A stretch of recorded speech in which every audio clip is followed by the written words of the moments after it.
Hello.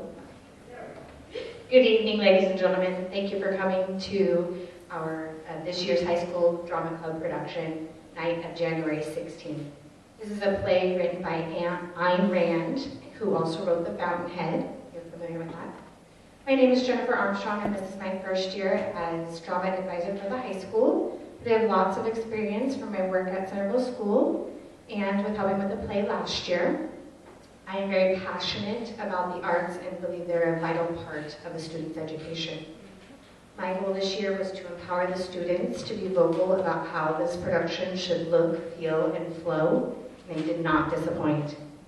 I'm honored to be part of this production and that these students trusted me enough to go on this crazy adventure. I can safely say this experience has been fun, but stressful at times. It's amazing to see how dedicated all the actors are and how they've made their characters their own. And while this play doesn't nearly have as much stunt work as last year, it has much more memorization, which is another challenge for them. Let's see. The actors have only had 8 weeks to prepare for this production from start to finish. So I'm very proud of the accomplishments they have done today. On top of that, many of our members have had other engagements such as sports, jazz band, FFA, NHS, church, work, and driver's ed that we've worked around. Everyone here tonight has stayed committed to the show and done their part. They're all very excited to perform it for you. We have 7 seniors to honor here tonight, and you'll notice their portraits on the back wall of our set. This will be their final play at GHS, and it is wonderful to see how motivated and passionate they all are about the drama club. Our show takes place in 1940s New York. It is a courtroom drama covering the trial of millionaire entrepreneur Bjorn Faulkner's death. The purpose of this trial is to determine whether Karen Andre, Faulkner's secretary/mistress, is guilty of his murder, or if Faulkner committed suicide. One of the fun things about this play is the audience participation. Some of you have been chosen to be the jurors for this trial, and you will sit in the jury box for the duration of the play. You will also pronounce your verdict, which will change the ending of the play accordingly. As you may have seen in the advertising for the production, there are some adult themes throughout, so viewer discretion is advised. We have a couple intermissions tonight. The first one between Act 1 and 2 is our longest one. That's the time to stretch and use the bathroom. The next couple ones are not as long, so if you can stay in this room, that would be great for us to continue on with the show. Also, I'm sorry, it is warm in here. There is no AC in this part of the building, so we're just gonna go with it, okay? It's nice to have some warm weather. Thank you for your support of the Drama Club, and we hope you enjoy the show.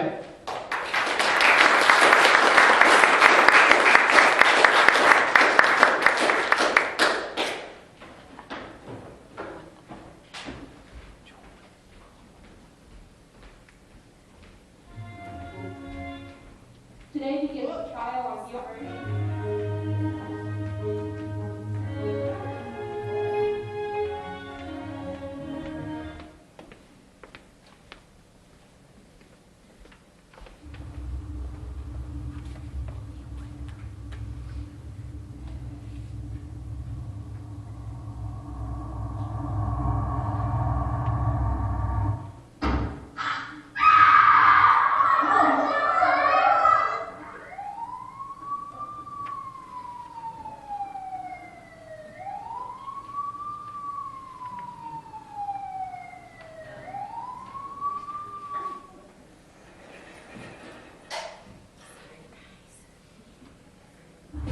Sorry, we're gonna restart that.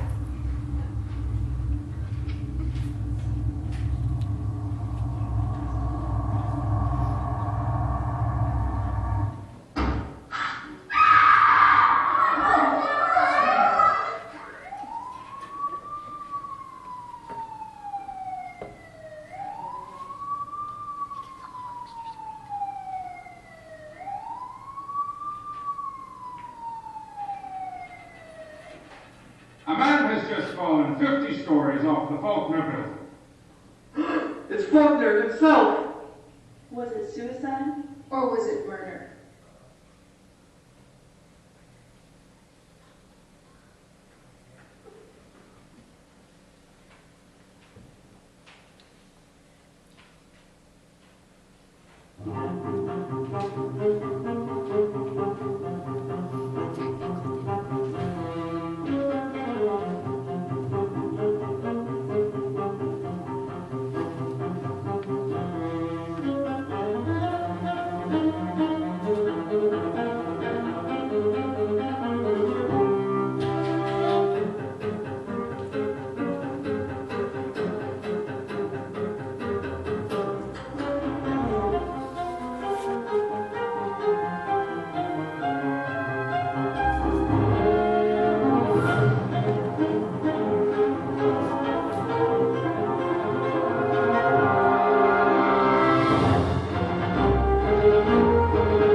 Today begins the trial on Bjorn Faulkner's death to determine whether Karen Andre is guilty of his murder. Court attention. Superior Court number 11, the State of New York. The Honorable Judge Wilma Heath presiding. The people of the State of New York versus Karen Andre. Ready, Your Honor. Ready, Your Honor. Clerk, draw the jury. Ladies and gentlemen, you are the jurors who will try this case. You will receive your instructions from Judge Heath. Ladies and gentlemen, you are the jurors who will try this case. At its close, you will retire to the jury room and vote upon your verdict. I instruct you to listen to the testimony carefully and pronounce your judgment to the best of your ability and integrity. You are to determine whether Karen Andre is guilty or not guilty of the murder of Bjorn Faulkner.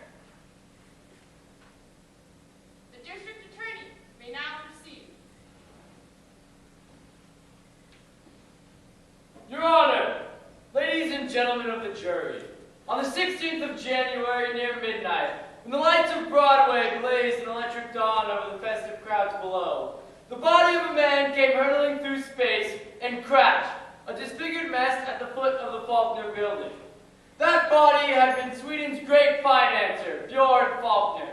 He fell 50 stories from his luxurious penthouse, a suicide, we were told. A great man unwilling to bend before his imminent ruin.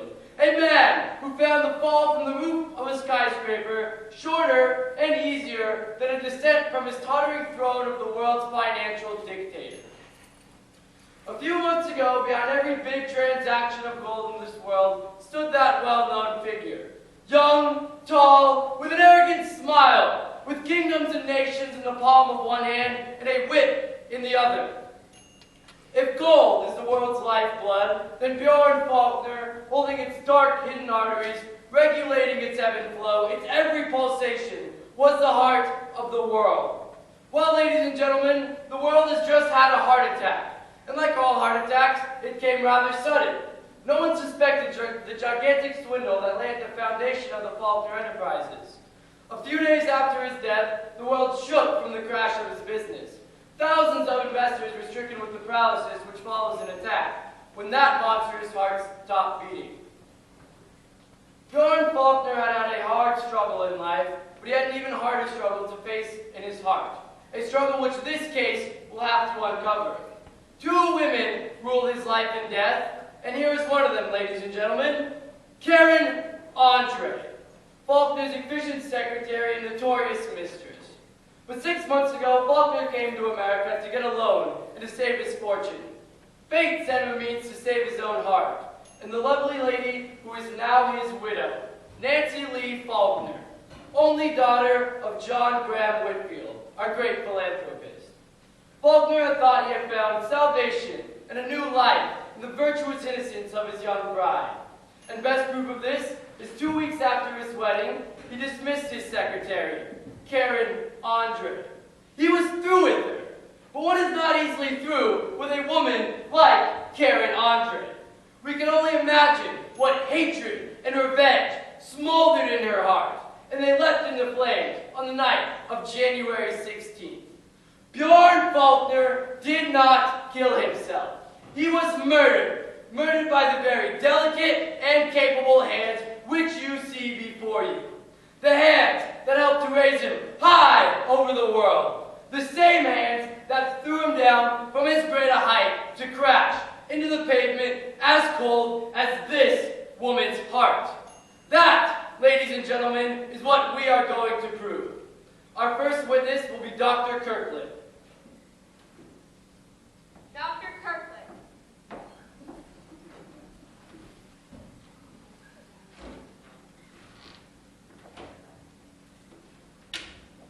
You solemnly swear to tell the truth, the whole truth, and nothing but the truth. So help you God. I do.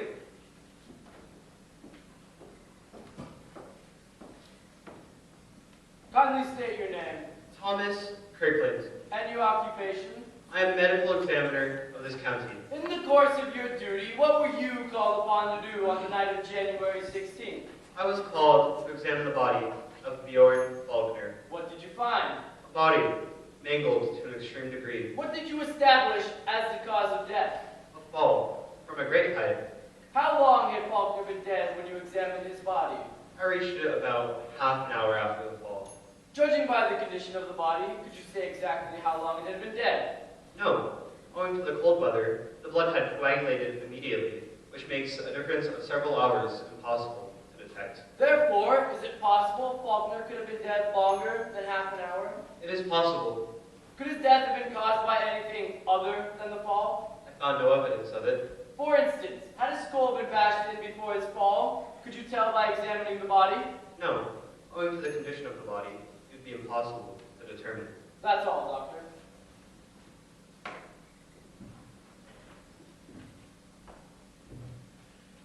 Did you find any trace of any such earlier wounds during your examination? No, I did not. Did you find any indication that death might have been caused by anything other than the fall? No, I did not. That's all.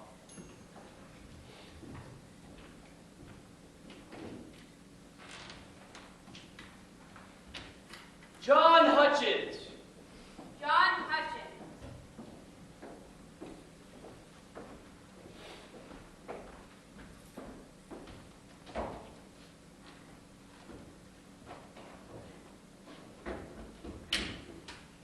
You solemnly swear to tell the truth, the whole truth, and nothing but the truth. So help you God. I do. What is your name John Joseph Hutchins. and your occupation? I'm the night watchman in the Faulkner building. Did Mr. Faulkner have business offices in that building? Yes. Do you know who owned the penthouse on the roof of that building? Certainly, sir. Mr. Faulkner did. And who lived there?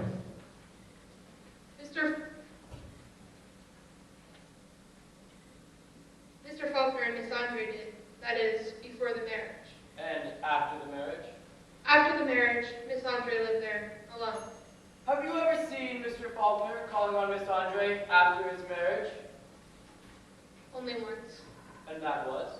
On the night of January 16th. Kindly tell us about it. Well, it was about 10:30. And how do you know the time? I come on duty at 10. It was no more than half an hour after. The entrance doorbell rang. I went to go answer it. It was Miss Andre, and Mr. Faulkner was with her. I was surprised because Miss Andre has her own key, and usually she lets herself in. Was she alone with Mr. Faulkner? No, there were two other gentlemen. And who were they? I don't know. Had you ever seen them before? No, never. What did they look like? They were tall and sort of slender, both of them. One of them had sharp cheekbones, as I remember. And the other, I couldn't see on account of his hat being all crooked over his eyes. You must have had a bit too much, meaning no disrespect. Just what do you mean? He wasn't very steady on his feet, so the other gentleman had to help him. They almost dragged him into the elevator.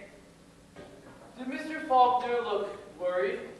No, on the contrary, he looked very happy. Did he look like a man contemplating suicide? We object, Your Honor. Objection sustained. Did the others in the party seem happy too? Yes. Miss Andre was smiling, and Faulkner was laughing as they went up in the elevator. Did you see any of them leave that night? Yes, the first one left about 10 minutes later. Who was that? The drunken one. He didn't seem so drunk anymore. He could walk, but he staggered a little. Did you see where he went? Well, I wanted to help him to the door, seeing the condition he was in. But he noticed me and he hurried out. He got into a car parked right at the entrance, and did he step on it. But the cops must have got him. What makes you think that? Well, I noticed a car that started right after him. What car? The defendant will please keep quiet. If Miss Andre will let me do the questioning, I was just going to ask, what car, Mr. Hutchins? It was a big black sedan. It was parked 2 cars away from him. Who was in it? I don't know. I just saw only one man.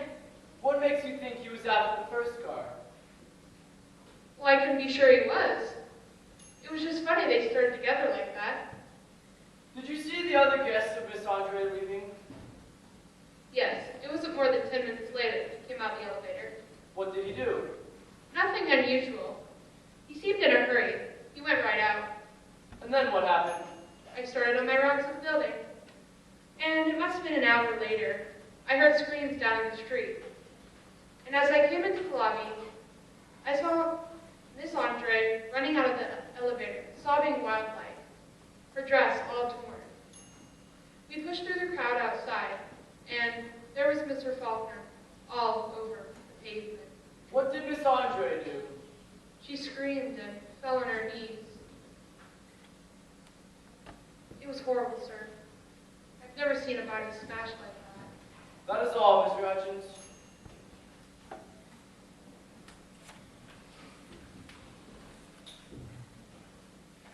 You said that you had never seen Mr. Faulkner calling on Miss Andre after his marriage, with the exception of that night. Now tell me, do you always see every visitor who comes into the building at night? No, I'm not in the lobby all the time. I have my rounds to make. If a guest has a key, he can come right in, and I wouldn't see him at all. In other words, Miss Andre might have had any number of visitors, Mr. Faulkner included, whom you never saw come in. Yes, sir. Quite right. That is all.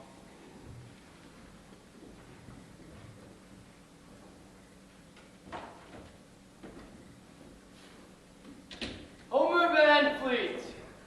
Homer Van Fleet.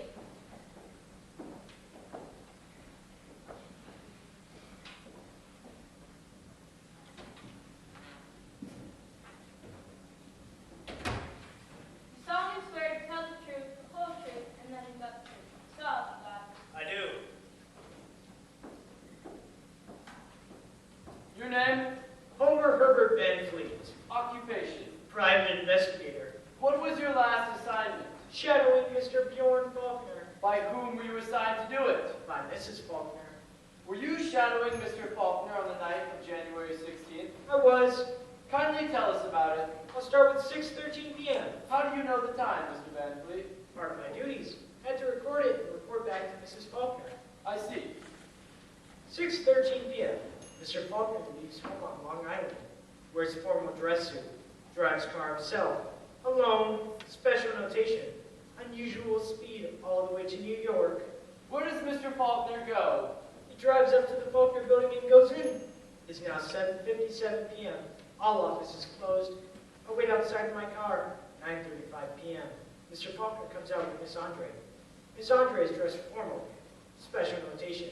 Miss Andre is wearing a corsage of orchids of unusual proportions. They drive away. Where do they go? No one is perfect in this world. What do you mean? I mean, I lost track of them, due to Mr. Faulkner's speed and to an accident. What accident? My left fender crashing into a truck. Damages for which charged to Mrs. Faulkner. What did you do when you lost track of them? I returned to the Faulkner building and waited.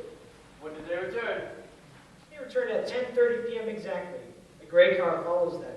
Mr. Faulkner gets out and helps Miss Andre. While she rings the bell, he opens the door of the gray car. The tall gentleman in formal clothes steps out, and together they help out a third gentleman, the latter wearing a dark gray sport coat. Special notation, the aforementioned gentleman shows signs of inebriation. They all go into the Faulkner building. Then what did you do? I go into Gary's grill. I must explain that I allow myself to take nourishment every 4 hours, and 4 hours had elapsed since we left Long Island. I sit at a window and watch the Faulkner entrance door. What did you observe? Nothing. For 15 minutes. Then the man in the gray coat comes out. He gets into his car, the gray car, obviously in a hurry, drives south. Did you see the other stranger leave? Yes, 10 minutes later. He gets in the car which sits at the curb. I'm not sure how he got there, but there it is. He seems to have keys, for he gets in and drives away, south. Have you ever seen Mr. Faulkner with these two men before? No, first time I ever saw them. What did you do when they left? No, wait. Miss Andre is now alone up in the penthouse with Mr. Faulkner. I'm curious, professionally. Decide to do some closer investigating. Have a special observation post. I'd used it before. And where is that? At the Skytop nightclub, Griffith Brooks building. Just 3 doors down from Faulkner's. There's an open gallery there. You can go out off the dance floor and see Faulkner penthouse clear as the palm of your hand. I go out, I look, and I yell. What do you see? No lights. Karen Andre's white gown shimmering in the moonlight. She's hoisting a man's body up on the parapet. A man in evening clothes. Faulkner. He's unconscious. No resistance. She pushes him over the parapet, down into space. Then what do you do? I rush back into the dining room, yell about what I'd seen. A crowd follows me down to the Faulkner building. Miss Andre is sobbing over it, fit to move with the first night audience. Did you speak to her? No. The police arrive and I report as I've said here. Your witness.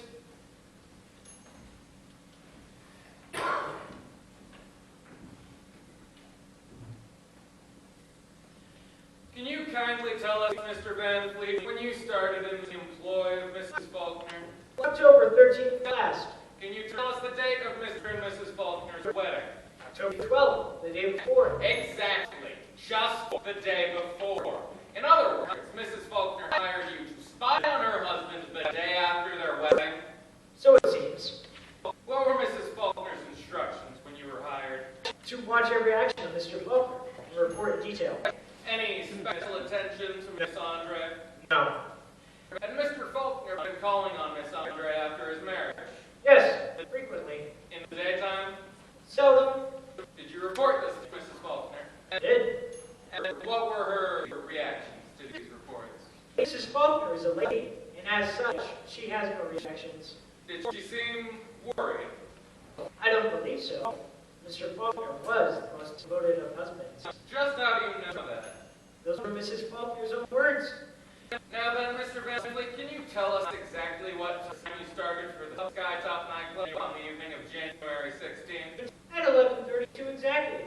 How long a walk is it from the Faulkner building to the Skytop? 3 minutes. And what time was it when you came out to the balcony of the Skytop? 11:50. So it took you exactly 25 minutes to get to the balcony. What were you doing the rest of the time? Well, of course they have a dance floor at Skytop and other things. Did you take advantage of doing the other things? Well, I just have a couple of drinks. I understand. It doesn't you can say I was intoxicated. I've said nothing as kind. As yet. You said that. You said that you saw Miss Andre and it was a little darkness, a little distance, and you were, well, shall we say, a few drinks. Drinks had nothing. Are you certain that she was in a coffin? Is it possible that she was struggling with him? Well, it's a funny way of struggling. If I was struggling with a man, I wouldn't be hoisting him up by his... I wouldn't be hoisting him up by me. Mr. Van Fleet, what were Mrs. Faulkner's instructions to you when you came here to testify? I received no instructions of any kind. I may inform you that Mrs. Faulkner is not here to instruct me, were she inclined to do so. She has been taken to California by her father to rest her shattered nerves. Mr. Van Fleet, do you think that Mr. Faulkner's suicide is very flattering to Mrs. Faulkner? We object! Objection sustained. Mr. Van Fleet, do you know how much a witness to Mr. Faulkner's murder would be worth to Mrs. Faulkner? We object, Your Honor! Objection sustained.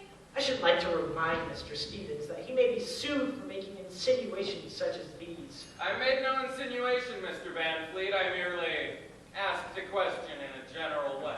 Well then, I would like to inform you, in a general way, that perjury is not a part of private investigators' duties. No special notations to the rule. None. That is all. Not quite. I want you to ask him 2 more questions, Stevens. Certainly, Miss Andre. What are the questions? What kind of a car do you drive, Mr. Van Fleet? A brown Buick, 2-door sedan. Last year's model. Old, but serviceable. Did you happen to notice any car following the gentleman in the gray coat as he drove away, Mr. Van Fleet? I don't recall. The traffic was quite heavy at the time. That is all, Mr. Van Fleet.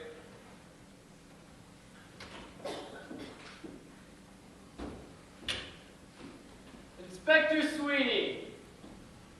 Inspector Sweeney.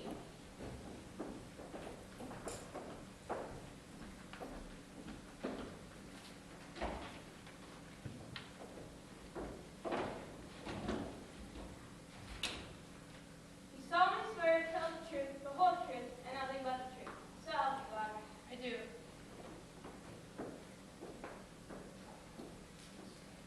Your name? Elmer Sweeney, Your occupation. Inspector of Police. On the night of January 16th, were you called upon to investigate Bjorn Faulkner's death? Yes, I was one of the first officers to reach the spot. Did you question Miss Andre?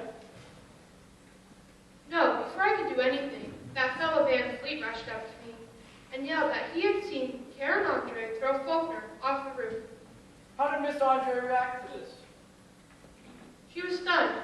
She stood there, her eyes wide, fit to burst.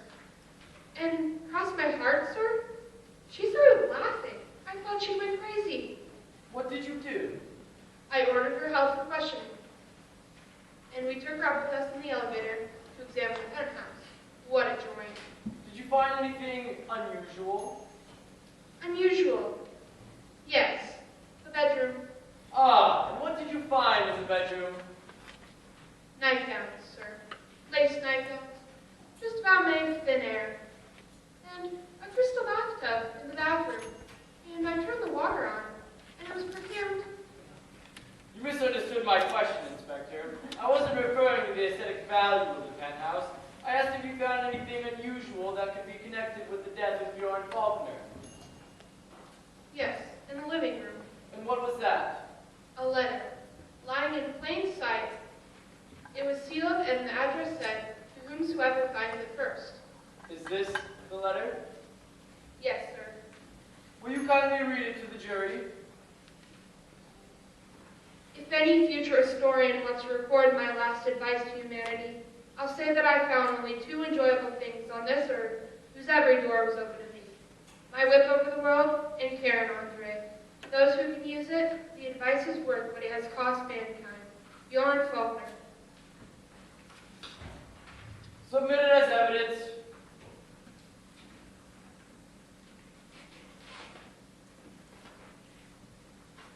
Accepted as Exhibit A. Did you question Miss Andre about this letter?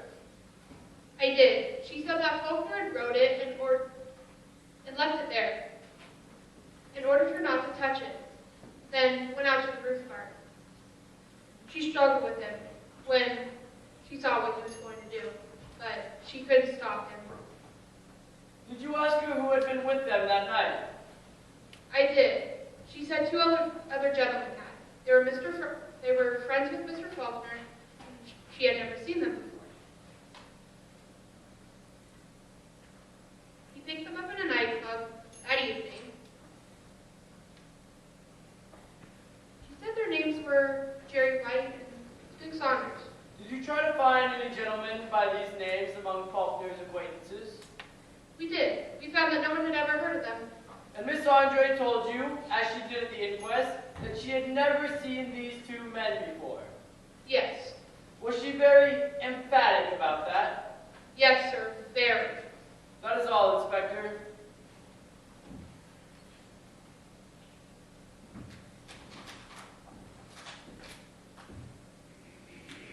Miss Andre told you that she had struggled with Faulkner to prevent his suicide. Did you notice any evidence of a struggle in her clothing? Yes. Her dress was torn. It had diamond shoulder straps, and one of them was broken, so that she had to hold the dress up with one hand.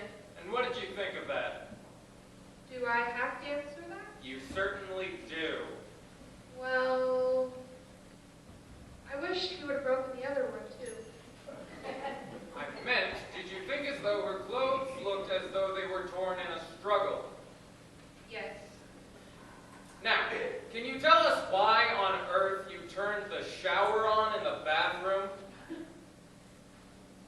Well, you see, we heard Faulkner had wine instead of water. You mustn't believe all the rumors you hear of Bjorn Faulkner. That is all.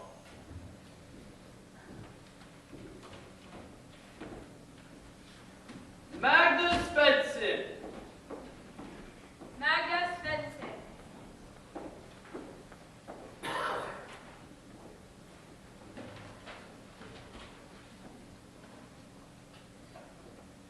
You solemnly swear to tell the truth, the whole truth, and nothing but the truth. So help you God. I swear.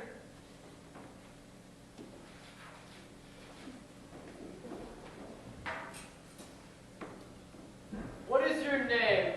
You know it. You just call me Kindly answer my questions without argument. State your name. Magda Svensson. What is your occupation? I am housekeeper By whom were you last employed? by Bjorn Faulkner, and before that, his father. How long have you been employed by them? I've been in the family 38 years. I remember Bjorn since he was a little child. When did you come to America? I've been here 5 years. What were your duties Faulkner assigned to you? I keep penthouse for him. He visit here every year or so. I stay even after he go when he get married, but I never employed by this one. Now, Mrs. Svensson. Miss Svensson? I beg your pardon. Miss Svensson. What do you know of Miss Andre's relations with Mr. Faulkner? Decent women like me shouldn't know about such things, but sin is shameless in this world. Tell us about it, Miss Svensson. From very first day this woman appeared, she was sleeping with Faulkner. It is a good thing when a man forgets lying between his bed and his desk. And she put her claws tight on both. Sometimes they talked loans and dividends in bed. Other times, the door to his office was locked and under the window shades that was pulled down. I seen her lace pants on the windowsill. Your Honor, we object. I think Miss Andre should have objected many years ago. Such a line of testimony is outrageous. These are facts pertaining to the vital information of their relationship and... Silence, gentlemen! I shall ask the witness to word her testimony more carefully. Sin is sin. Any name you call it, Judge. Miss Svensson, do you know of any instance when Miss Andre's conduct was detrimental to Mr. Faulkner in ways other than moral? I do so. You try to count up all money he wasted on that woman. Can you tell us an instance of Mr. Faulkner's extravagance? I tell you, he had a platinum gown made for her. Yes, I said platinum. Fine mesh, fine and soft as silk. She wore on her naked body. He would make a fire in the fireplace, and he would heat the dress, and then put it on her. It cooled, and you could see her body in silver sheen. It would have been more decent if she'd been naked. And she asked to put it on as hot as she can stand. And if it burned her shameless skin, she laughed like a pagan she is. And he kissed her, wild like tiger. Your Honor, we object. This testimony is irrelevant and only tends to prejudice the jury against Miss Andre. Let her talk, Stevens. Perhaps it may prejudice the jury in my favor. Mr. Stevens has my sympathy. His client is not an easy one to handle. Silence! Objection overruled. Did you observe Mr. Faulkner's attitude toward his marriage? He was happy for the first time in his life. He was happy like a decent man who found the right road. Did you know of anything that made him worried in those days? That could bring him to suicide eventually? No, nothing. Now Now tell us, Miss Benson, did you observe Miss Andre's attitude toward Mrs. Faulkner? I understand you wanted to call me as a witness, Mr. Flint? I did, Mrs. Faulkner, but I thought you were in California. I was. I escaped. You escaped? Father was concerned over my health. He wouldn't allow me to come back. But I wanted to do my duty towards the memory of my husband. I'm at your disposal, Mr. Flint. I can only express my deepest appreciation, Mrs. Faulkner. If you will kindly take a seat, we will be with you shortly. Thank you. You were telling us about Miss Andre's attitude toward Mr. Faulkner's marriage. I said she keeps silent. I hear her crying one night after marriage. Crying, sobbing, and that's the first and only time in her life. Did she seem to suffer much? Suffer? No, not her. One man more or less made no such difference to her. I seen her unfaithful to Eric Faulkner on the night of his wedding. Unfaithful? With who? I don't know the man. I seen him first time the night of Eric Faulkner's wedding. Tell us about it. I'd gone to wedding. Oh, it was beautiful. My poor Herr Bjorn so handsome, and the young bride all white and lovely as Lily. I cried like looked at my own children. But she not go to wedding. Did Miss Andre stay at home? She stayed home. I come back early. I come in servant's door. She not hear me come. She was home. She was not alone. Who was with her? He was. The man out on the roof in the garden. It was dark, but I could see. He holding her in his arms, and I think he wanted to crush her bones. He bent her back so far, I think she fell into her reflection in the pool. And then he kissed her, and I think he never get his lips off hers. And then? She stepped aside and say something. I cannot hear. She speak very soft. He not say word. He just take her hand and kiss it and hold on his lips so long, I get tired of waiting and go back to my room. Did you learn the name of that man? No. Did you ever see him again? Yes, once. And when was that? The night of January 16th. Tell us about it, Miss Svensson. Well, she very strange that day. She called me and said that I have the rest of the day off, and I've been suspicious. Why did that make you suspicious? My day off is Thursday. I not asked for second day. So I said to her, I not need day off. She said she not need me, so I go. What time did you go? About 4 o'clock. But I want to know secret. I come back. When did you come back? About 10 at night. The house is dark. She not home, so I wait. Half hour after, I hear them come. I seen Eric Faulkner with her, so I afraid to stay. But before I go, I see 2 gentlemen with them. One gentleman, he drunk. I not know him. Did you know of the other one? The other one, he was tall and lanky and had sharp cheekbones. He was the man I seen kissing Miss Andre. That's all, Miss Svensson. Just a minute, Miss Svensson. You still have to have a little talk with me. For what? I say all I know. You may know the answers to a few more questions. Now, you said that you had seen that stranger kissing Miss Andre. Yes, I did. You said it was dark when you saw him for the first time. Yes, it was dark. And on the night of January 16th, when you were so ingeniously spying on your mistress, you saw her come in with Mr. Faulkner, and you hurried to depart in order not to be caught. Am I correct? You have a good memory. You just had a swift glance at the 2 gentlemen with them? Yeah. Can you tell us what the drunken gentleman looked like? How can I? No time to notice face and 2 darkened doors. So it was too dark, and you were in a hurry, and yet you were able to identify a man you had seen but once before. Let me tell you, mister, I respect those, and I'm a religious woman, but I said it was the same man, and I say it again. That is all. Thank you, Miss Spence.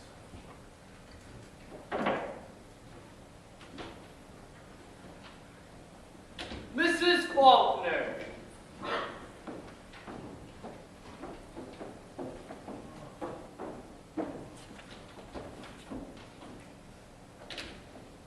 You solemnly swear to tell the truth, the whole truth, and nothing but the truth. So help you God. I do.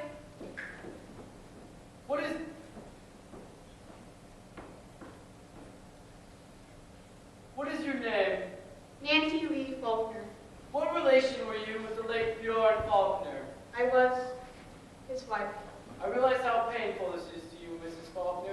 but I will have to ask you many questions that will awaken sad memories.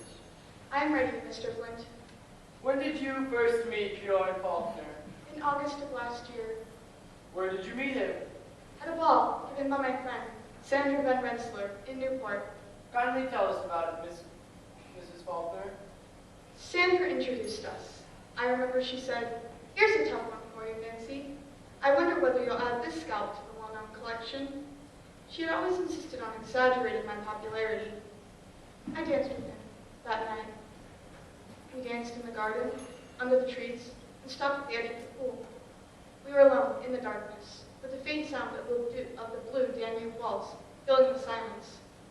Mr. Faulkner had reached up to pick a rose for me. As he tore it off, his hand brushed my bare shoulder. I don't know why, but I blushed. He noticed and apologized, smiling graciously. Then he took me back to the guests. I think we both felt a silent understanding, for we did not dance again with each other that night. When did you see Mr. Faulkner again? 3 days later, I invited him to dine at my home on Long Island. It was a real Swedish meal, and I cooked it myself. Did you see him often after that? Yes, quite often. His visits became more and more frequent until the day Until the day? he proposed to me. Please tell us about it, Mrs. Faulkner. We went driving, Mr. Faulkner and I, alone. It was a beautiful day with a bright, cold sunshine. I was driving my car, and I felt so young, so happy, that I grew reckless. I'm sorry. It's a little hard for me to remember those days. I was reckless enough to lose our way. We stopped on a strange country road. I smiled and laughed and said, "I've kidnapped you, and I won't release you." He said, "The ransom you want is not in circulation." Then, suddenly, he seized my hand, and looking straight at me, he said, "What's the use of pretending? I love you, Nancy." I'm so sorry, Mrs. Faulkner. Do you wish to be dismissed now and continue tomorrow? No, thank you. I'm all right. I can go on. It was then that Mr. Faulkner first told me about the desperate state of his fortune. He said that he had to tell me the truth, that he could not ask me to marry him when he had nothing to offer me. But I loved him, so I told him that money had never meant anything to me. Did Mr. Faulkner feel hopeless about his future at the time your engagement was announced? No, not at all. He said that my faith in him and courage helped him so much. I told him that it was his duty, our duty to the world that he had wronged, to save his enterprises, not to ourselves. I made him realize for his past mistakes, and he was ready to atone for them. We were entering a new life together, a life of unselfish devotion to the service and welfare of others. Did you remain in New York after your wedding? Yes, we made our home in my Long Island residence. Mr. Faulkner gave up his New York penthouse. Did Mr. Faulkner tell you of his relations with Miss Andre? No, not then, but he did. 2 weeks after our marriage. He came to me and said, "Dearest, there is a woman. Well, there was a woman, and I feel I must tell you about her." I said, "I already know. You don't have to say a word if you'd rather not, dear." And what did Mr. Faulkner tell you? He said, "Karen Andre is the cause and symbol of my darkest years, and I am going to dismiss her." What did you answer? I said that I understood and that he was right. But, I said, he must not be cruel. Perhaps he could find another position for Miss Andre. He said that he could provide for her financially, but that he never wanted to see her again. He, therefore, dismissed Miss Andre voluntarily of his own choice. Mr. Flint, there are 2 types of women in this world, and my kind is never jealous of the other. What was Mr. Faulkner's business situation after your wedding? I'm afraid I don't understand much about business, but I know that my father made a loan, a very large loan, to my husband. Mrs. Faulkner, will you tell us whether you think it is possible that your husband had any reason to commit suicide? I think it totally impossible. Did he ever speak of his plans for the future? We used to dream of the future together, even on the evening before his death. We were sitting by the fire in his study, talking about the years ahead.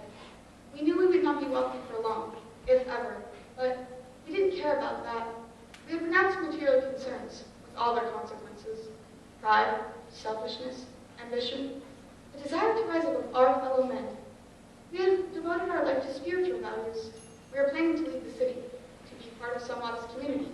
be like everyone else. And this was on the night of January 15th, the day before his death? Yes. What did he do on the day of January 16th? He spent it on town, on business, as usual. He came home late in the afternoon and said he had a business banquet to attend to in New York. He did not have dinner at home. He left about 6 o'clock. What banquet was Mr. Faulkner supposed to attend? He didn't tell me, and I didn't ask. I never made it a point to interfere with his business. Did you notice anything peculiar when he said goodbye to you that night? No, not a thing. He kissed me and said he tried to come home early. I watched as he drove away. He waved to me as his car disappeared in the dusk. I stood there for a few minutes, thinking of how happy we were, of what a perfect dream our romance had been, like a delicate idol, like I didn't know that indirectly, through jealousy, that our beautiful romance would bring about his death. Your Honor, move that be stricken out. The witness's last sentence may go out.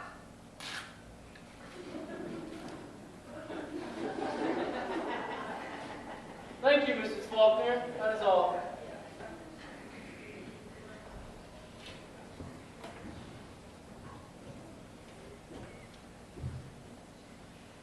Will you be able to answer a few questions for me now, Mrs. Faulkner? As many as you wish, Mr. Stevens. You said that your romance was like a perfect dream, didn't you? Yes, A sacred troth that regenerated a soul? yes, A beautiful, uplifting relationship based on mutual trust? yes. Then why did you hire a detective to spy on your husband? I didn't hire a detective to spy on my husband. I hired him to protect Mr. Faulkner. Will you kindly explain that? Well, see, some time ago, Mr. Faulkner had been threatened by a gangster. That's Reagan. I believe that is what they call him. Mr. Faulkner paid no attention to it. No one could intimidate him. He even refused to hire a bodyguard. But I was worried. So, as soon as we were married, I hired Mr. Van Fleet. I did so secretly because I knew that Mr. Faulkner would object. How could a sleuth following at a distance protect Mr. Faulkner? Well, I felt that the underworld had a way of figuring out those things. I felt that they would not attack a man who was constantly watched. So all Mr. Van Fleet had to do was to watch Mr. Faulkner? Yes, Mr. Faulkner alone? yes. Not Mr. Faulkner and Miss Andre? Mr. Stevens, that supposition is insulting to me. I haven't noticed you sparing any insults, Mrs. Faulkner. I'm sorry, Mr. Stevens. I assure you that was not my intention. You said that Mr. Faulkner told you he never wanted to see Miss Andre again. Yes, he did. And yet, he called on her after his marriage. He called on her often, and at night. Your detective told you that, didn't he? Yes, I knew it. How do you explain it? I cannot explain it. How could I know what blackmail she was holding over his head? How do you explain the fact that he lied to you about the business banquet on the night of January 16th and went directly to Miss Andre's house? Mr. Stevens, if I could explain that, I might be able to save you the bother of this trial. We would have an explanation of my husband's mysterious death. All I know is that she made him come to her house for some reason which he could not tell me, and that he was found dead that night. Mrs. Faulkner, I want you to answer just one more question. Yes? I want you to state here, under oath, that Bjorn Faulkner loved you. Bjorn Faulkner was mine. That is all. No, that's not all. Ask her one more question, Stevens. Of course, Miss Andre. Ask her whether she loved him. I did, Miss Andre. Then how can you speak of him as you did? How can you sit there and lie about him when he can't go back to defend himself? I won't stand for it. Why should be questioned by the murders of my husband? That's all. I'm so sorry, Mrs. Faulkner. The court will now adjourn until 10 o'clock tomorrow morning. One of us is lying, and we both know which one.